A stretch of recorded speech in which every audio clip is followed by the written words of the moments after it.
Please, please, please don't watch the news. Written by Dumud, 1461. Have you ever wondered if your death will make it onto the news? Great, I thought. An existentialist.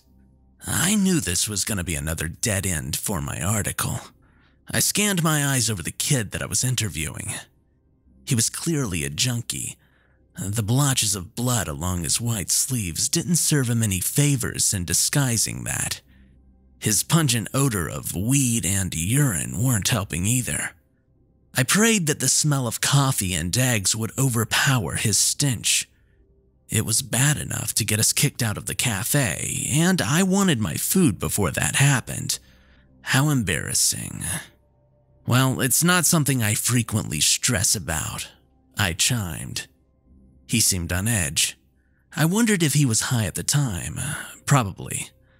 I began to question if this was really all worth it.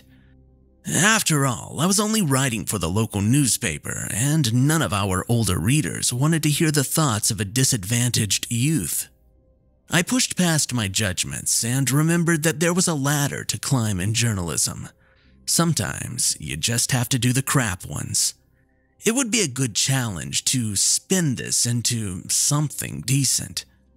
Okay, you said you had a story for me, something that could save lives, I asked. I said I had something to tell you that will save lives, he snapped. But I don't want you to publish anything about me. You can't go to the news with this. Surely he had to be joking. His serious tone indicated otherwise. He fumbled his hands and threw a nervous glance over his shoulder. He had been doing that since we sat down. It was like he was expecting someone to stroll through the cafe door. This wasn't going to work for me.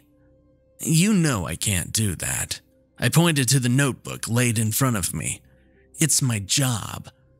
I'm here to find a story for the newspaper, and your email said that you had one.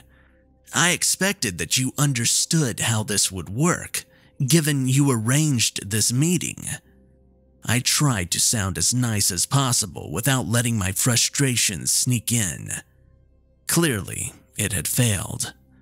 The kid began to shake his head. He slammed a fist on the table, chattering the cutlery. I jumped. So sorry, he stammered. Please, I just need you to listen to me for 5 minutes. He raised his brow, begging with bloodshot eyes. I hoped that nobody in the cafe had tuned into the desperate turn the conversation had taken. It was time for a quick exit. Look, I'm sorry, I'm on a tight schedule, I said, snapping the notebook shut.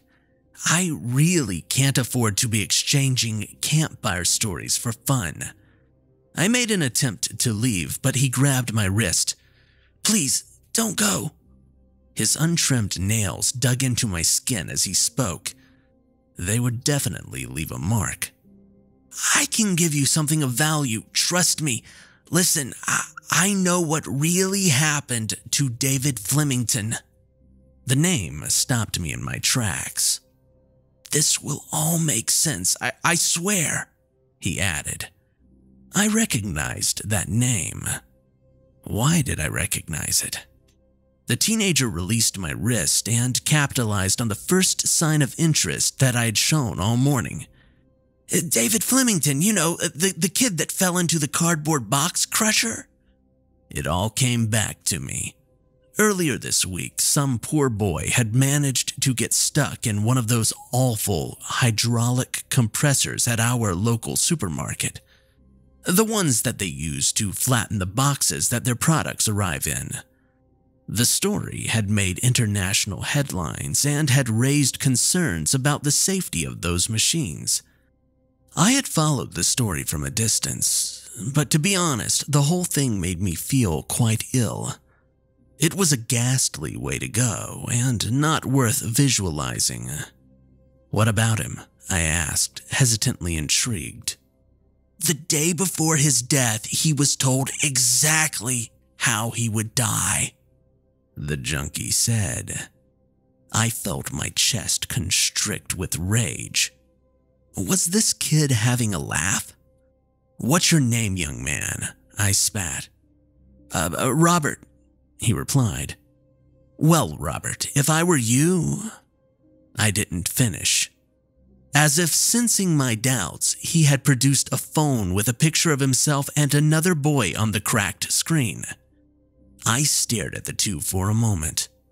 I connected the other boy to be David Flemington. He was just how he had appeared in the news stories. From the image alone, they looked quite close. You knew him? I asked. Robert slowly nodded as he pocketed the device.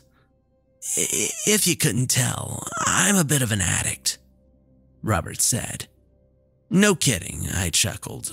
Robert wasn't amused. David and I would shoot up together. He was one of my suppliers, well, more of a friend. We used to find places to go and get high without being disturbed. Abandoned warehouses, industrial estates, places where the trouble couldn't find us. He paused, nervous with what came next. I failed to see where any of this was going. The readers were not going to like this, and it was never going to get past an editor. Do you know the Forever House? He asked. I gave a slight nod. The Forever House was an old double-story weatherboard that sat on the fringes of town. It was probably the first structure that you would see upon arriving here.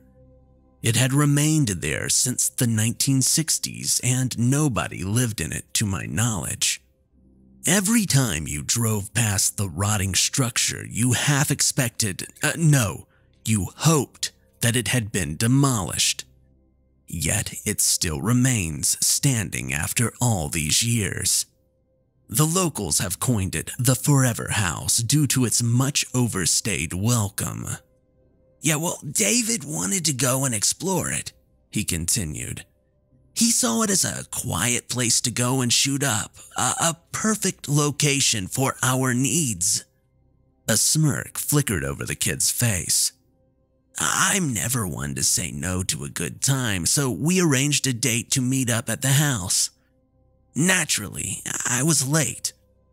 I expected David to be inside, but upon my arrival, he was waiting for me out front. That's not how we usually did things. He looked all sweaty and he was extremely jittery. And that's odd for someone on drugs, I said. Robert clicked his jaw, unhappy with the interruption. He was clearly not one for my sarcastic humor. His loss. He chose to let it slide and dived back into the story. It was different. I asked him what was going on and he told me not to go inside. He became insistent on leaving. I was pissed off. It had been a shit show of a bus journey, and now he was telling me that we weren't going ahead. Robert looked at me to relate.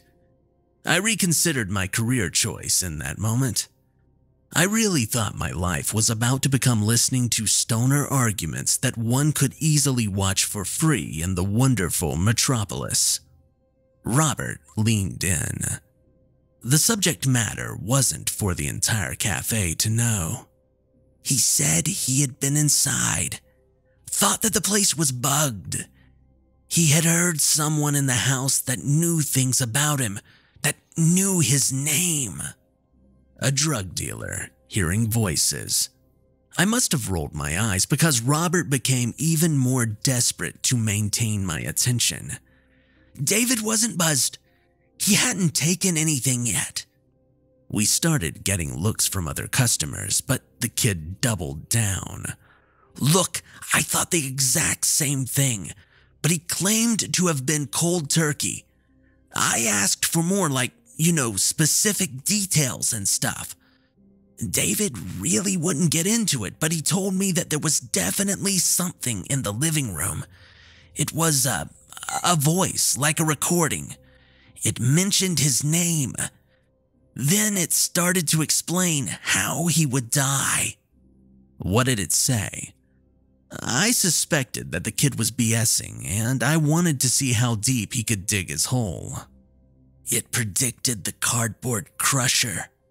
He heard someone or something saying that he had fallen into the cardboard crusher at the supermarket an entire day before it happened. And what did David make of that? I asked, making an over-exaggerated look of shock on my face. Well, he was certain that it was some kind of setup. It knew his name and the supermarket that he worked at. He thought that the cops somehow knew about us. Robert stopped and took in my goofy expression. I had stopped trying. I can see you think that all of this is bogus, but you need to listen to me. I sighed. This interview was clearly not what he had desired. That made two of us. He scanned me up and down, examining every aspect of my body language before resuming. I don't know if I believed him at first, too. But we decided that evening wasn't going to be a good trip. Emotions were running too high. We bussed back home, and all David could think about was the fact that the cops might be on his trail. He was agitated for the entire trip. I told him to take it easy for the next 24 hours, lay low, and it'll be fine. Well, he did just that. He went to his supermarket job the following afternoon and Robert started to choke up. I'm sure the cardboard crusher was the next step in his tale. Tears formed and started to fall onto the table. He was really putting on a show. I realized then that maybe, just maybe, he actually believed his own story. I had no clue what this kid was taking or what he had hallucinated, but I couldn't help but feel a little bit sorry for the trauma that he had been through. This narrative was probably just his way to make sense of losing a friend. That is, if Robert actually did know David. I still couldn't be certain of that. I decided to give him the benefit of the doubt. I tapped his hand and I offered him my napkin. He managed to blubber out a snotty thank you. This kid clearly didn't need a story published, but rather some serious therapy. I tried to comfort him. You know, Robert. He straightened up and cut me off. I'm not done yet. This next bit's important.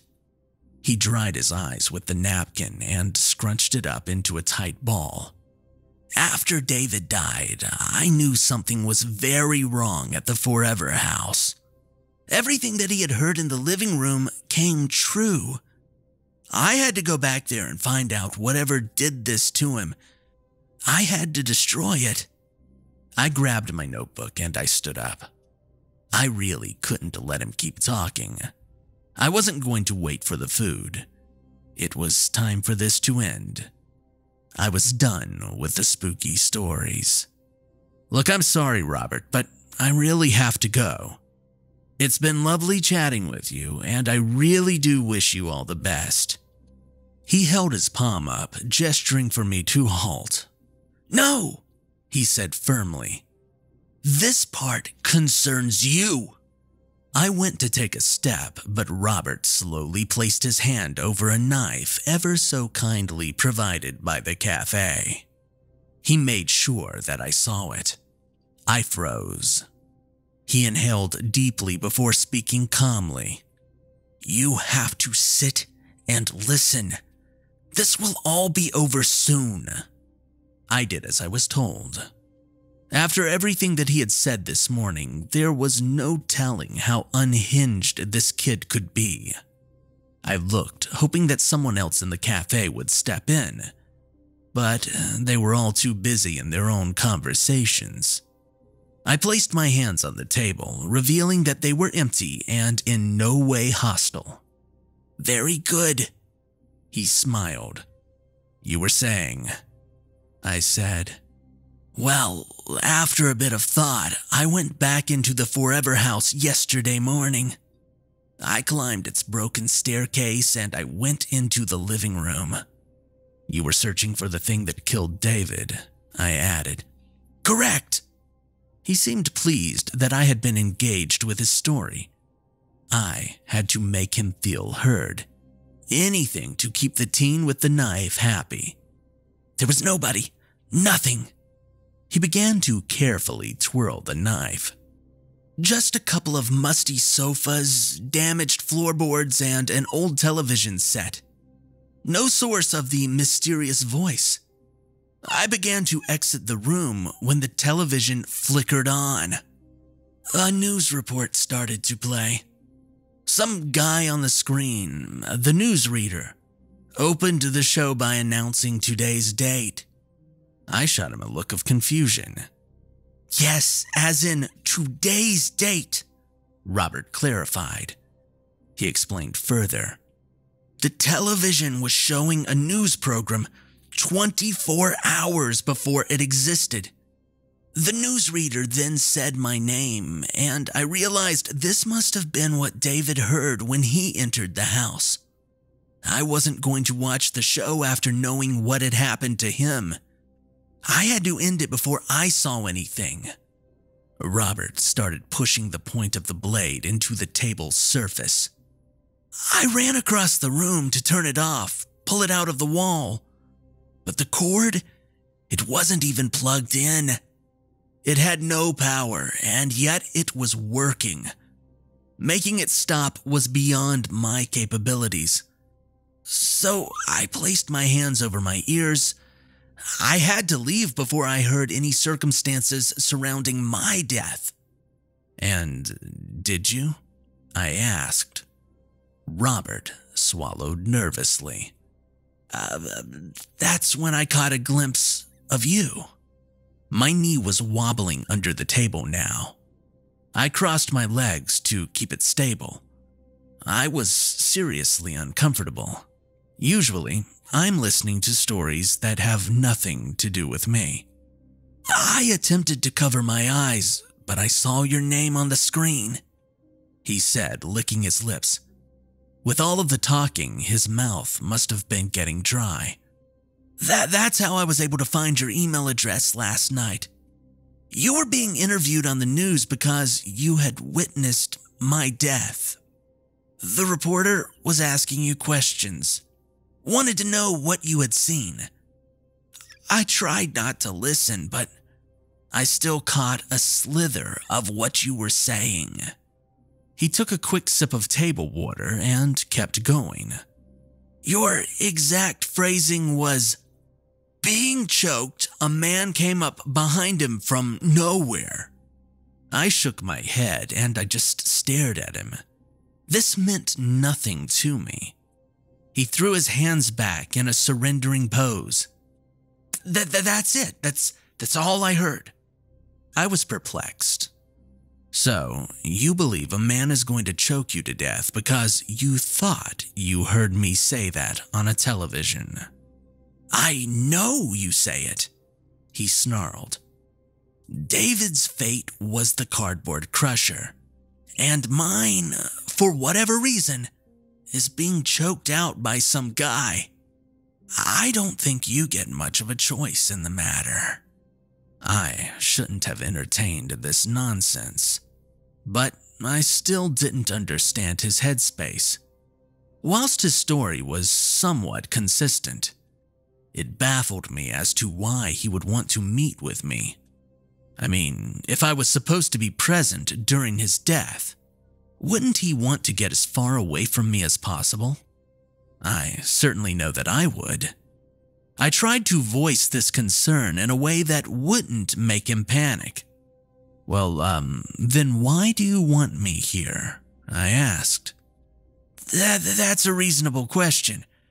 I've figured once you've heard the television, your fate is pretty much sealed. I could risk trying to get away from you, but I reckon that no matter how hard I try, somewhere, somehow, you will still end up witnessing my death. Robert finally took his hand off the knife and brought his hands into a pleading gesture. Which is why I am begging you, when I die today, not if, when, I need you to stay away from the reporters. Don't speak to them." He pointed towards the door that he had been constantly checking. "Any minute now, a man is going to walk into this cafe and kill me, and I can't do anything about that." He swallowed the fear that he clearly felt. "What I can do is try anything that will stop that news report from happening. The only reason that I know I'm going to bite the bullet is because I heard you say it on that television. If you don't speak to the media, then I never learned that information. And if I never learn that information, then I might just escape this." He grabbed my arms and leaned in. He had gone full crazy. "Promise me," he uttered and looked back at the knife, "or I will have to kill you." Suddenly, the waiter arrived with our breakfast. Robert released his grip and sat back in his chair as the plates were placed on the table. He held eye contact with me as he snatched his fork and scrounged at his eggs for a bite. His mouth slowly chewed as he awaited my answer. "So, what do you say?" He stopped. His face turned red and his expression dropped. Robert's windpipe had become clogged with a piece of egg. He clawed at his neck and thumped his chest in a bid to dislodge the food. His eyes bulged and leaked tears. The guttural noises drew in the attention of the entire cafe. I was too shocked to say anything. I wish that I had called out. Our waiter attempted to perform the Heimlich maneuver, but to no avail. He dropped him to the floor, flesh smacking the ground. The ambulance arrived impressively fast, but it was still too late. Robert lay dead on the cafe's tiles. He was just a kid. The authorities arrived soon after that. They didn't ask too many questions given the amount of people who had witnessed the horrible event. I know it was a morbid thought, but at least it hadn't played out like Robert had described. Had he been murdered in front of my eyes by some mysterious man, I might have actually believed his drug-fueled conspiracy. Whilst there were parallels with the choking, I excused it as some freak coincidence. Still, a shame to lose such a creative mind like that. As I exited the cafe, I left behind a morning from hell and, as predicted, a very dead end for my article. I noticed a news van and its crew had popped up in the car park, interviewing customers about what had happened. A reporter approached me and asked if I would be comfortable giving an eyewitness account. I thought back to what Robert had asked me and I politely declined. I wanted to leave. I was done with stories for the day. However, the news reporter persisted. He asked me about my line of work. I briefly explained my journalistic endeavors, to which he responded with a grin. "Well, this could be an opportunity for some networking." I thought about it. There's no harm getting your foot in the door. And it's not like I was going to mention anything about the evil man Robert thought would choke him. I'd still be keeping a dead stranger's wish if I left that bit out. So I agreed and I gave the interview. Afterwards, the reporter thanked me and told me to call the news station. He said that if I mentioned his name, he could possibly pull a few strings and get me onto one of the crews. So at least something positive had come from all of this. That evening, I settled onto my sofa as I waited for my appearance on television. Robert's name was mentioned on the local news program, followed by my interview. It really had shaken me up. I wondered how his family was doing, if he even had one. I listened to my voice as it played through the speakers. Well, it all happened so fast. I was interviewing the boy for the paper, and he suddenly stopped speaking. It took me a moment to realize that it was from the food. He was being choked. A man came up behind him from nowhere. I think he was our waiter. He started performing the Heimlich maneuver, but it didn't work. It was awful. Just awful. My insides flipped as I repeated the sentence that I had said in the interview. What was my phrasing? Being choked. A man came up behind from nowhere. I should have never spoken to that news crew.